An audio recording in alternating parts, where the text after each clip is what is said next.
Meat broth. That's what we're doing today. But first, I gotta tie my hair.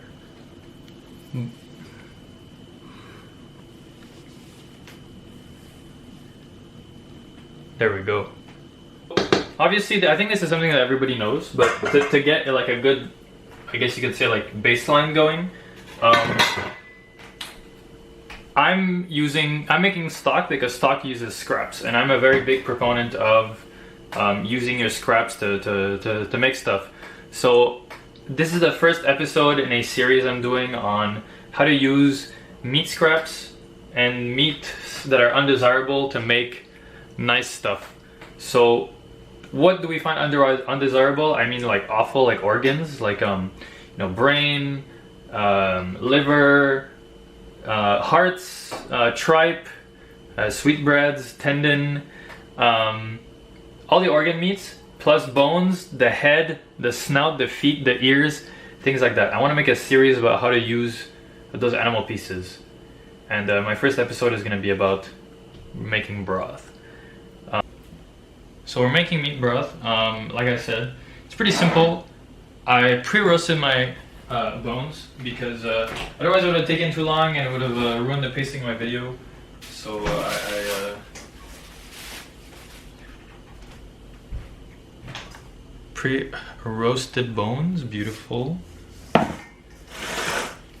And then I have some vegetables, and in this case, we're going to be using vegetable scraps. So what do we have in here, just for reference? We have leeks, we have celery, we have onion skins, and we also have onion, like, I don't know what, onion meat. More leeks. So this is a bunch of different scraps from a bunch of different vegetables. I even have a little bit of carrots, parsnips, and so on. So as you can see, a little bit of carrots, parsnips. So basically, and a little bit of garlic too. So really, it's gonna be a simple, Western style stock. It's gonna be a mirepoix with roasted bones. The bones, I have chicken, I have veal, and I have beef.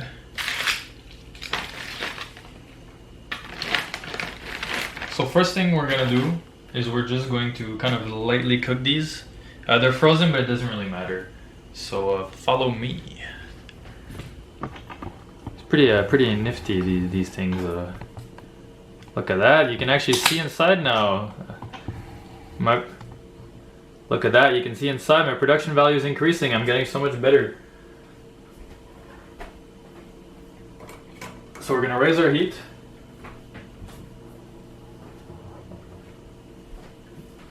We're just gonna add a bit of oil.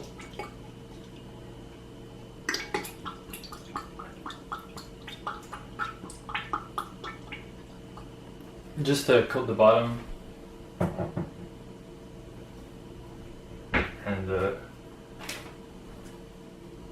gonna wait for it to warm up a bit. And all I'm gonna do is add my vegetables. I'm gonna leave them whole, but if you were fresh, I would probably slice them to help just kind of make it easier to mix in there. What else we're gonna put in our stock? Well, it's pretty simple. We're gonna add a few bay leaves, which I have with me right here. And we're gonna add some black peppercorns, which I ran out of, so I'm gonna have to take some from my pepper mill, but it's not a problem.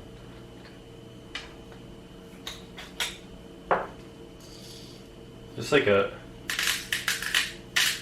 few grains, nothing. Some people are gonna say like, oh, you should only put like 10 grains, because otherwise it's too strong, it's too spicy. But I'm not. I just dropped everything everywhere, but it's okay.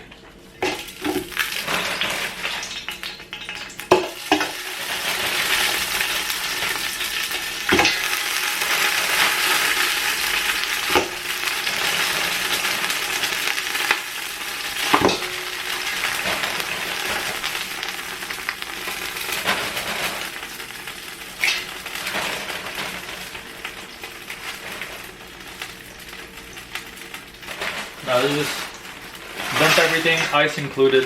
Why not? We're not really gonna color this too much.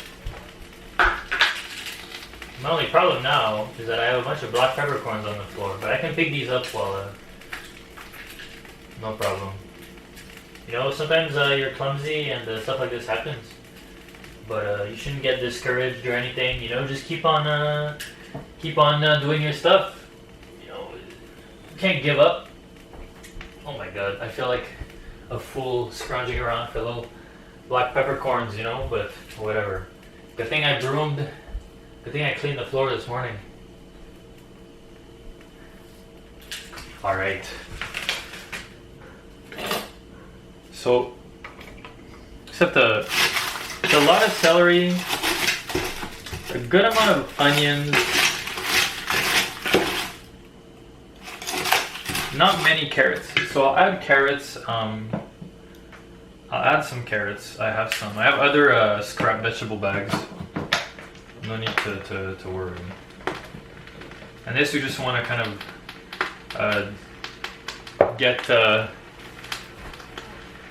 get this simmering, you know. Oh shit, it says I am low on battery already? That's crazy.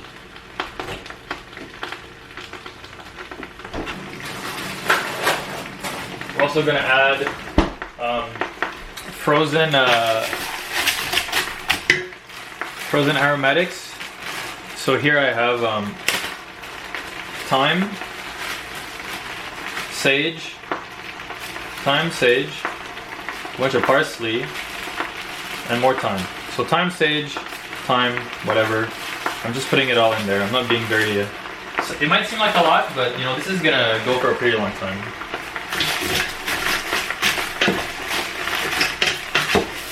Right now I'm just getting the aromatics to release a bit of their moisture and for all my ice to melt.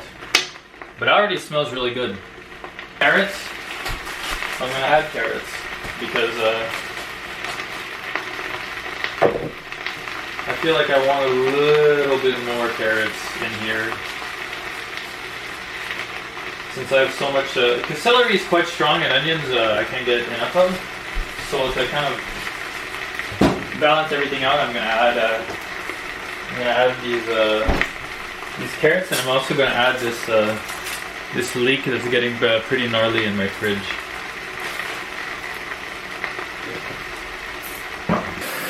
These are carrots that I buy. They're I don't know what they call them. Like they're scrap carrots. Like they're carrots that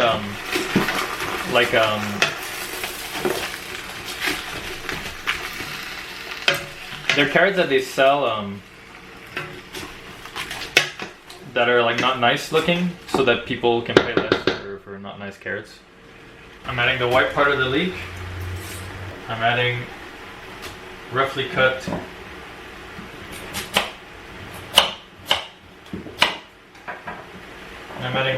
carrots. Water to come out. As soon as it starts to smell very nice, you know, that's all you need.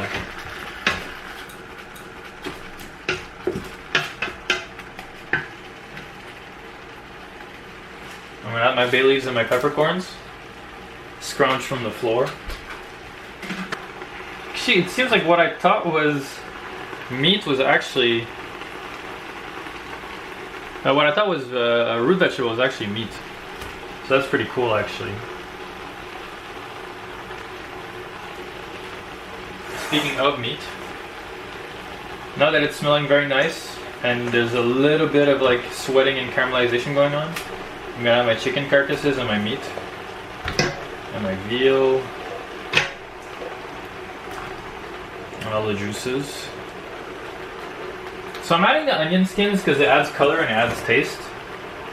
And this time, you know, I'm making what they call a brown stock, and the reason it's a brown stock is because you brown your meats. And then for the next trick up my sleeve, it's pretty simple. I have water.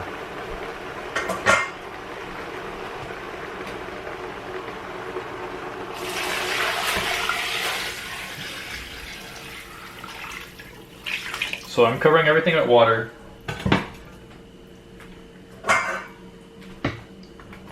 And And since I roasted my bones, there shouldn't be too much scum rising to the surface. People oftentimes, you know, they'll eat, let's say you eat a chicken wing, delicious, I love chicken wings, it's barbecue season, let's go. They throw away the bones. I think you should keep your bones, put them in the freezer, and when you have enough built up, you know, you make your soup. Same with ribeyes. Ribeyes has a beautiful bone, but what are you gonna do with that bone afterwards?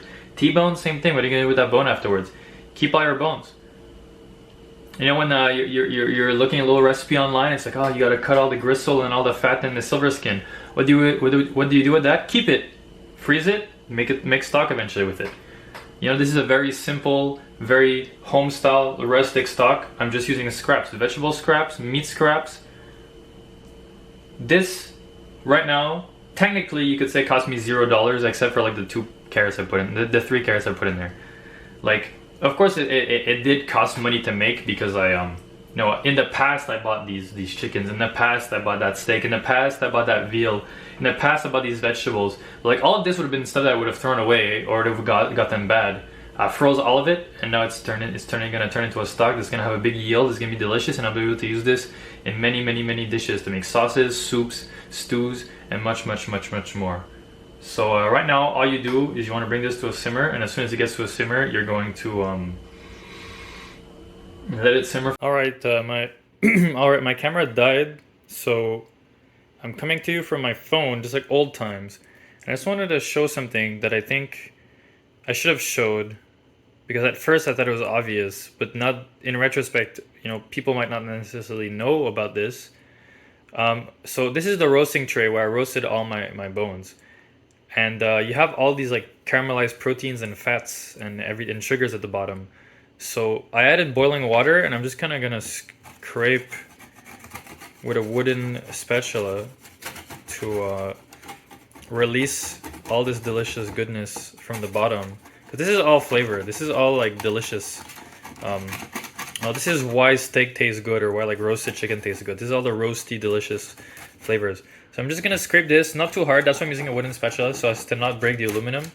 And even if it wasn't like covered in aluminum, like so that you don't scrape pieces of metal. So I'm just getting all the. This is called fond, by the way. I'm getting all the fond, and I'm gonna add it to my stock. All this flavorful water. So it goes. So yeah, that's just something I wanted to show that I forgot to show, but. Yeah, this is also, don't let this go to waste. You know, like I always say, don't waste food. And also this makes cleaning up your. Let's say like I didn't have a aluminum foil like this. This makes it so it's easier to clean your pan anyways. Like your pan's gonna get clean because you're basically pre-cleaning it right now, and then you're gonna dump all the delicious stuff in there, and then after that you're gonna be able to clean your pan super easily. Anyway, that's all I wanted to show. So hopefully next time you see me, it'll be with a good camera, not my phone, but you know, it's coming to a simmer, and those are bubbles. It's not really scum, so I'm not too afraid of removing it. I'm not gonna remove it, I don't think.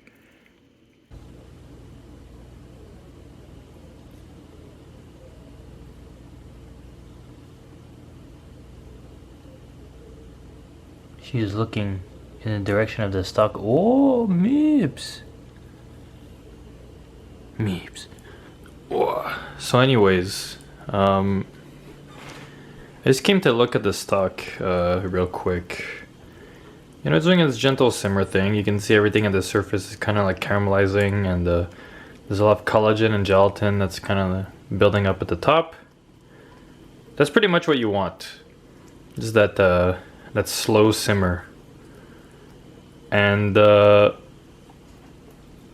wanted to talk a little bit about I guess you could say stew, not stew, but like stock or broth philosophy. So the point of like the long extraction is pretty much that you're trying to get really every little like mineral, protein, every piece of like collagen that's gonna turn into gelatin, and dissolve it into your water. And everything kind of has peak extraction times.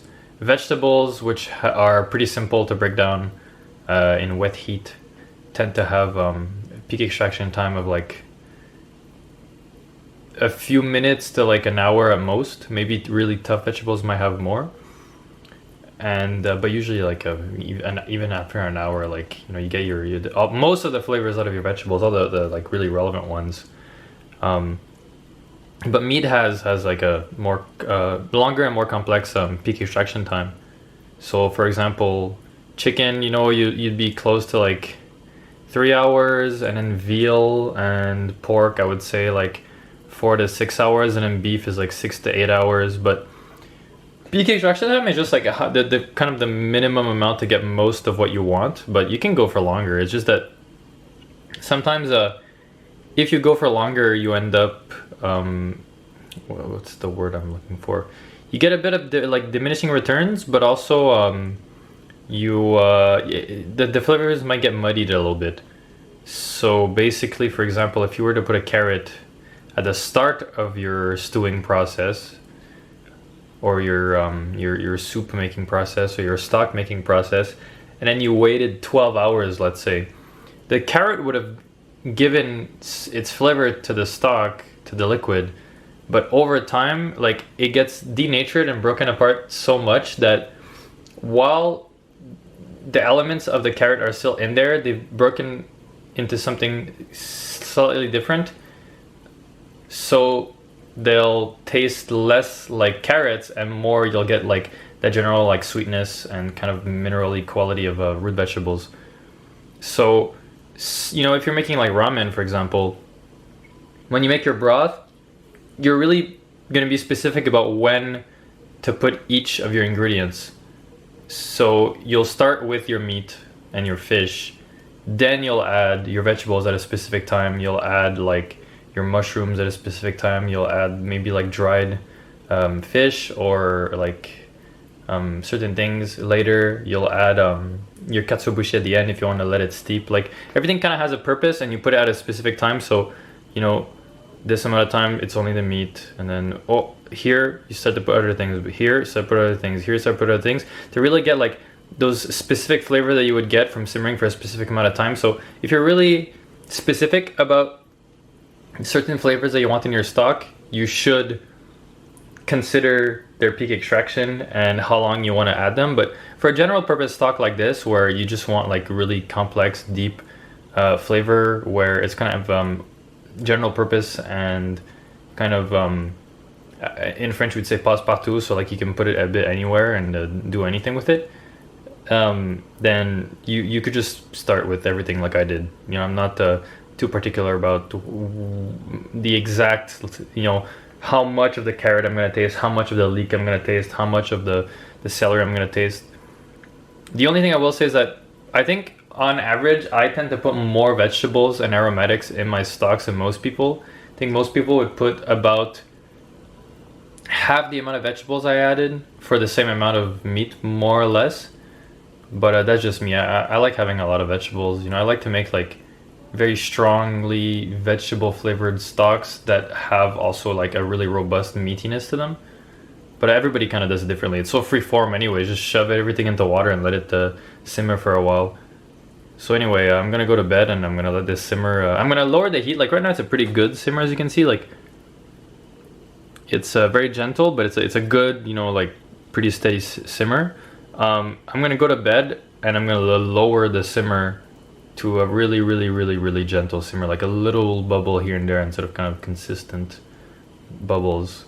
That way it doesn't reduce too much or doesn't overboil. So I don't know why it would overboil, but like, so that way there's no risk at all. Like I'll lower it to like the gentlest simmer that would still be it simmering and not just like stagnant. That way it's kind of food safe. That way it's too hot for stuff to live inside. And I'll come back tomorrow morning. I'll check it out. Some people say it's overkill. I don't necessarily think so. I just want to get really everything out and get the most bang for my buck.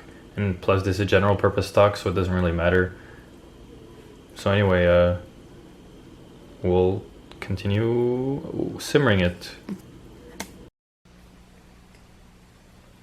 Alright, so we're at pretty much the last step at this point, which is we're going to strain this into this, and we're gonna cool it down. So this has been going for Ghost is meowing at me.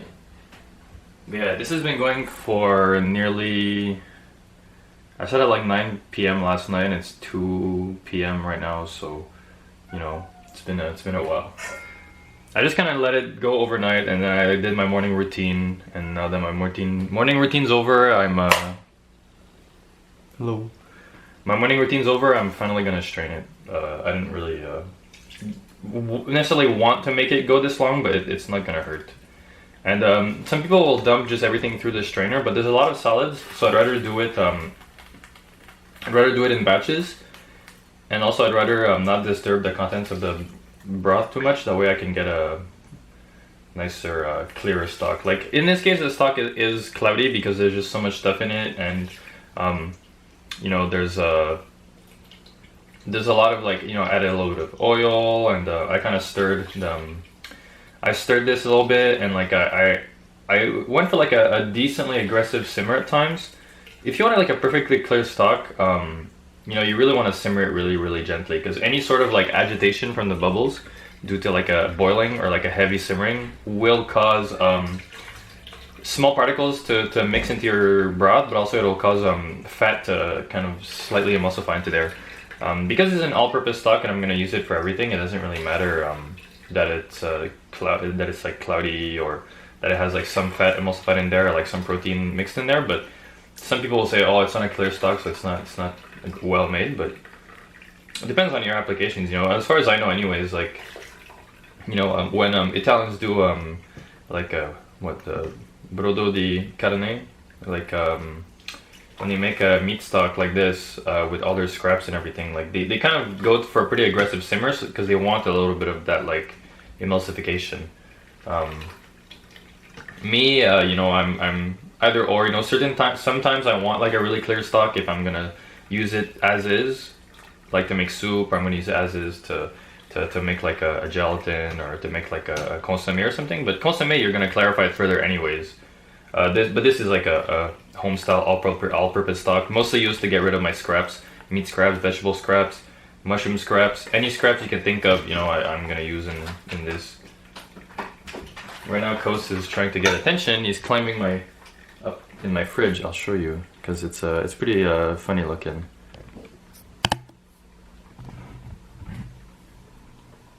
Look at this guy.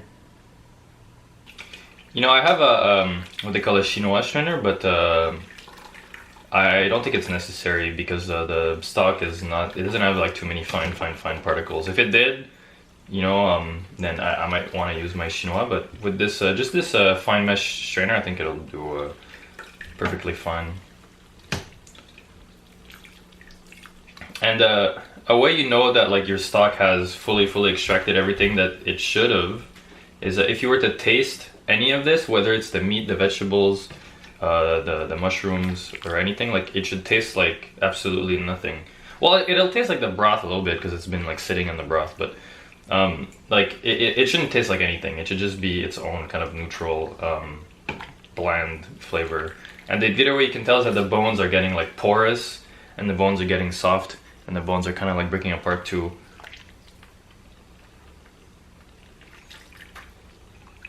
So I'm just gonna strain this. Coast, you're looking at me cook? Yeah. Coast likes to do that sometimes. It depends. If it's at night, he tends to just relax, but if it's during the day, he likes to watch me cook. So my stock has been strained, and I have all of my my scraps. I have a little bowl for tasting, and I have my strained stock. Basically, I'm gonna compost these, and it's gonna make for beautiful soil down the line. But if you had a fireplace and you were allowed to use fires, because I know some cities aren't allowed. If you had a fireplace, I would burn the bones until they turn into basically bone meal, and use that as a fertilizer, and everything else I would compost. But I can't use I don't have a fireplace, and I can't make fires in my city anyways, so all of this is gonna get composted. and this is gonna get stored away. What you could do is you could reduce this further, and by reducing it further, you would have a more concentrated stock with more body to it, and you could use it for anything. If you need it to be lighter, just add water, and if you need to concentrate it more, just concentrate it more. But I like where it's at right now, so I'm not gonna reduce it further, or at least I don't think so. I should taste it actually. I'm saying this, but I should taste it and see if I want to reduce it further. And if I decide to reduce it further,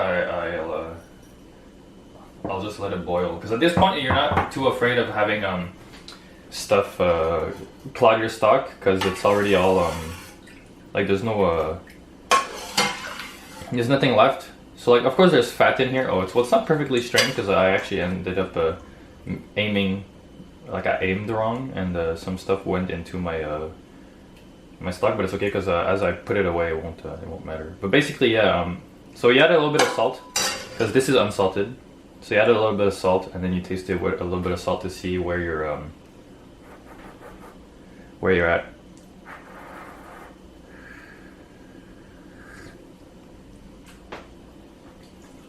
It's really delicious. I don't think I'll reduce it. I think it's good for all-purpose right now. So look at that. They've all been labeled. They've all been put away. I have approximately 4 liters. And I just labeled them Brodo because it's kind of all-purpose stock, and I did it kind of like the Italians do, I guess.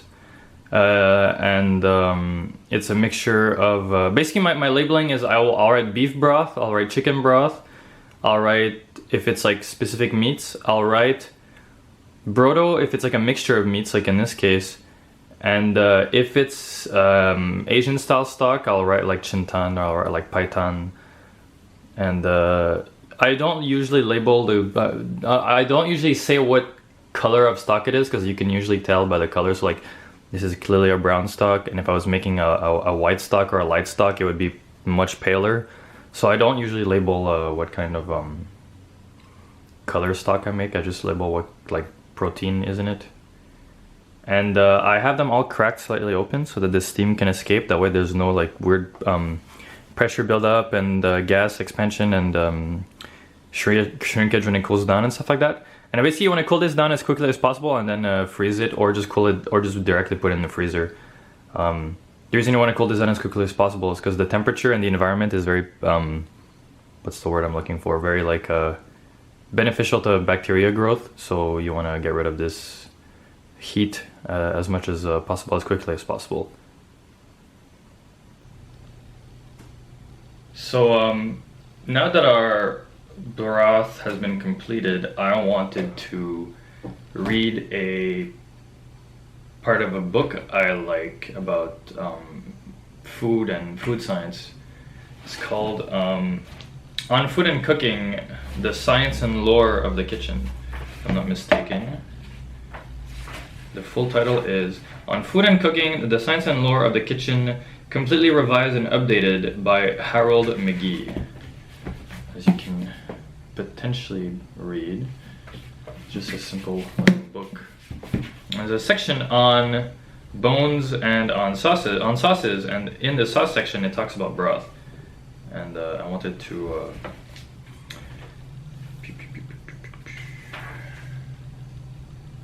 yeah. Gelatin is a protein, but unlike the other protein that the cook works with, nearly all food proteins respond to the heat of cooking by unfolding, bonding permanently to each other, and coagulating into a firm solid mass. It turns out that gelatin molecules can't easily form permanent bonds with each other due to their particular chemical makeup, so heat simply causes them to shake loose from the weak temporary bonds that hold them together and disperses them in water. Because gelatin molecules are very long and get tangled up with each other and give the mixture a definite body and can even get into a solid gel, however, gelatin is relatively inefficient at thickening. Its molecules are very flexible, while those of starch and other carbohydrates are rigid and better at interfering with the movement of water and each other. This is one reason why gelatin-thickened sauces are usually augmented with starch. A sauce that contains only gelatin requires a large concentration, 10% or more, to have real weight. But at that concentration, the sauce is also quick to congeal on a cooling plate, and it can also cause the teeth to stick together because gelatin makes an excellent glue.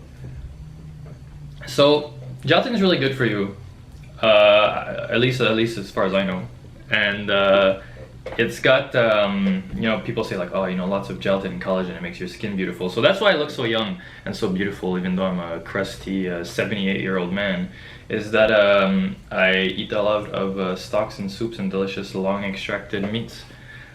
But really, no, it's just I wanted to read that part about gelatin, and I wanted to also read about here it says gelatin comes from collagen. Free gelatin molecules don't exist in meat and fish. They're woven tightly together to form the fibrous connective tissue protein called collagen, which gives the mechanical strength to muscles, tendons, skins, and bones. Single gelatin molecules are chains of around 1,000 amino acids. Thanks to the repeating pattern of their amino acids, 3 gelatin molecules naturally fit alongside each other and form a weak reversible. Hey, don't fight. Don't fight. Not while I'm reading a beautiful book like that. Thanks to the repeating patterns of their amino acids, 3 gelatin molecules naturally fit alongside each other and form weak reversible bonds that arrange the 3 molecules in the form of a triple helix. Many triple helixes then become cross-linked to each other to form the strong rope-like fibers of collagen. So, as you can glean from this, if you have a piece of meat that has a lot of connective tissues, it's very tough. Think like chuck, think like shank. Hey. Kos, were you being unhinged? So, you know, pieces with a lot of connective tissue, pieces that are tough and chewy, such as chuck, such as, you know, pieces of bone where you have lots of like meat attached to it, like the way the muscle is attached to the bone. That's also why we use bones partially. It's because of all the connective tissue on the bone that connects it to the muscle. But stuff like tendon, shank, and things like that, they have a lot of gelatin because they have a lot of collagen. You know, that's why if you want to make like really gelatinous stocks, you'll add stuff like feet, stuff like what is it called? Not feet, but also hocks, which I believe is right here. Like it's right where the foot is about to meet the floor. Like it's kind of here. And I wanted to talk a little bit about meat stocks and sauces. So basically they talk about there's several general strategies for making meats and fish sauces. The simplest of them center on the juices produced when the meat for the final dish is cooked, which can be flavored and or thickened at the last minute with purees, emulsions, or a starch-based mixture. But in the more modern, kind of more developed French method of doing it, which is very classical, you basically extract your flavorings and your gelatin and your collagen and all that good stuff by basically extracting it in water, and then you can concentrate them by boiling them to make like a glaze, a demi-glaze, and so on, and that depends on the level of reduction. And it says here, a classic meat stock, and emphasis on the word classic, a classic meat stock should be as clear as possible so that it can be made into soup broths and aspics that will be attractive to the eye. So I never really thought about it this way, but I think it's true. One of the, like, of course, having a clear, Mips is interested in the book as well. Having a clear stock means that you can see everything that's in your soup if you're making a soup. So it's like he says, it's very attractive to the eye, and it's very like French, I guess, because there's a big celebration of the ingredients. And the other thing, hey, Kos, move your tail. The other thing is, you know, back then, you know, back when, you know, I guess you could say there was like a food revolution, aspics are really popular, and aspics, you know, being a gelatin-based meat food, it's like Jello, it's like savory Jello where you suspend things into it. If it wasn't transparent, it would just look like a big blob with like you couldn't tell what was inside, and it kind of looked like dirty dishwater or something. So I can understand wanting to make clear stocks, but now you know, especially in my case, you know, I did a general purpose stock, so I don't think it really needed to be clear.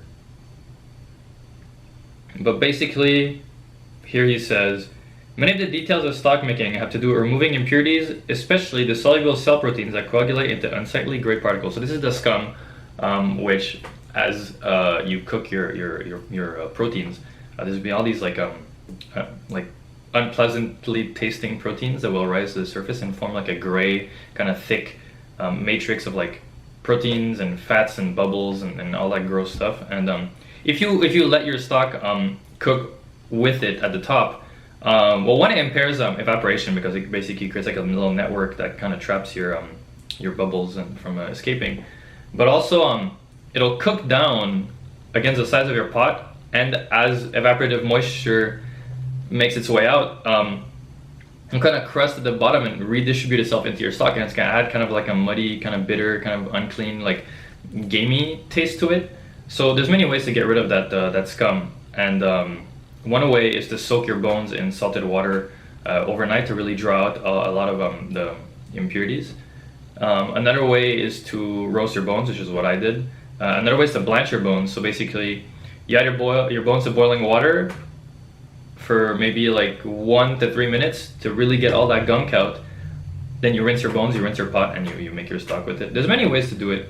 Some people just let it do and they skim it off as the stock gets made. If you have a lot of time, or you have interns working for free for you, you know, you just let them make your stock and you say, okay, you gotta skim the stuff.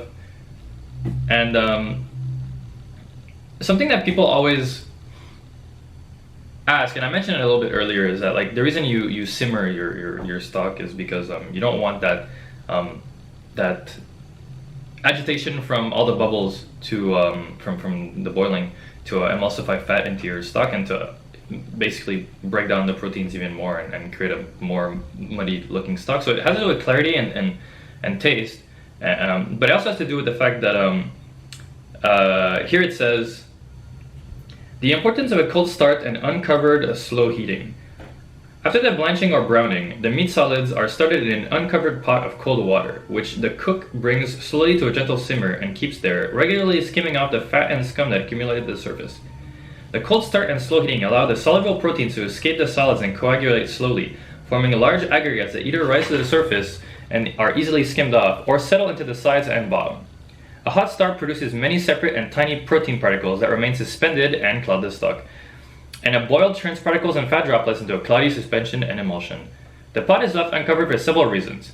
Because this allows water to evaporate and cool the surface, it makes it less likely that the stock will boil. It also dehydrates the surface scum, which becomes more insoluble and easier to skim.